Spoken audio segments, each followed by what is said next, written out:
కాపుల పరిస్థితి అయోమయంలో ఉంది.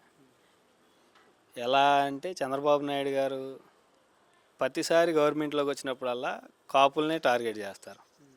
2014 నుంచి 19 వరకు చూస్తే ముద్రగడ పద్మనాభం గారిని చేశారు. అప్పట్లో రంగా గారిని, ఇప్పుడు అంబటి రాంబాబు గారిని. ఇలా చూసుకుంటూ వెళ్తే ఇప్పుడు వాళ్ళు యథాయిచ్చిగా సరే అతను ఏదన్నా చేయనివ్వండి, వాళ్ళు కర్రలు పట్టుకొని పోలీసులతో పాటు నుంచోమన్నారు. వాళ్ళని కంట్రోల్ చేయాల్సింది పోయి వాళ్ళే రౌడీలాగా అలా డైరెక్ట్గా రోడ్ల మీద నుంచి ఉంటే ఏం చేయలేకపోయారు. ఇంకా దీన్ని బట్టి కాపులకి ఏమి న్యాయం చేస్తారని అర్థం చేసుకోవాలి.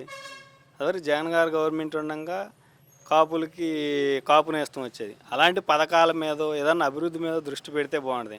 కాపులను అనగదొక్కాలి అని అనుకుంటే చంద్రబాబు నాయుడు గారు ఇంకా అసలు ఈ సోయిలో కూడా లేకుండా పోతారు. ఎందుకంటే కాపులు అనే వాళ్ళని వాడుకొని వదిలేయటానే చేస్తున్నారు.